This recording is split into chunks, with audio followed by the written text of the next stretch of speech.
Okay, complement is, what exactly in complement do you want to learn about? I don't know.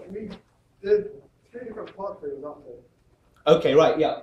If I confused you with that, sorry. Okay, basically, complement, guys, is a type of glycoprotein. Okay? You find it in the blood. There's about 35, 36 different types.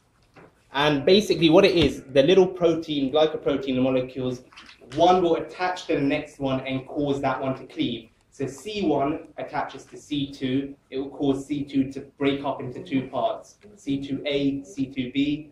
Then C2A, for example, go on, attach to C3, cause that to break up into 2 parts.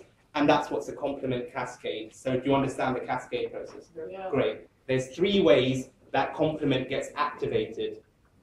Okay? Classical pathway, alternative pathway, and a mannose binding lectin pathway.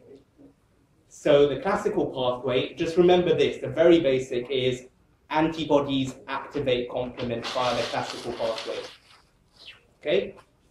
Antibodies activate complement via the classical pathway. So the 2 antibodies from the list of antibodies that I had, IgG and IgM, activate complement.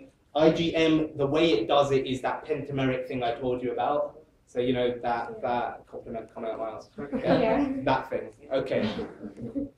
IgG does it in a similar way. It's not a pentameric molecule, just loads and loads of IgG attached to it and it gets activated. Okay? That's the classic pathway. The alternative pathway is basically complement itself recognizes if something's wrong. Okay?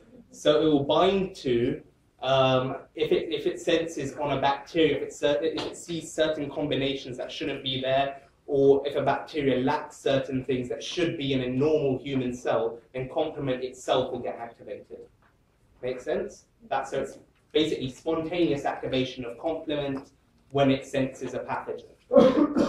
That's the level of detail you need to know. Don't worry about the whole mechanism or whatever.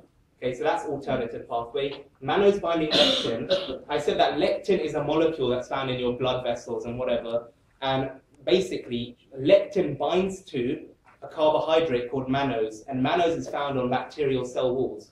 So when lectin binds to mannose, that activated lectin can then activate complement.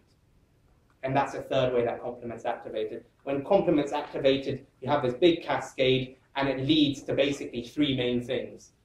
Cell lysis, opsonization for pathogens, opsonization for white cells, for leukocytes, and it causes chemotaxis to the area, which makes sense. So chemotaxis, a lot of white cells come into that area. Complement's also opsonized it, so it's made it tasty for those white cells to now gobble up. And it also, whilst it's waiting, is causing some lysis of the bacteria itself. Do the complement cause these 3 things, the cell lysis, the chemotaxis, and opsonization? Yeah, so that's the general properties of complement. That's the ones you need to know. Okay, obviously, loads more. Those are the most important ones. So in an EMQ, it could say, this molecule causes cell lysis. This molecule is found floating in the blood. It causes cell lysis. It causes opsonization, causes chemotaxis. What is it? And you pick out from a list of different things complement. Does that make sense?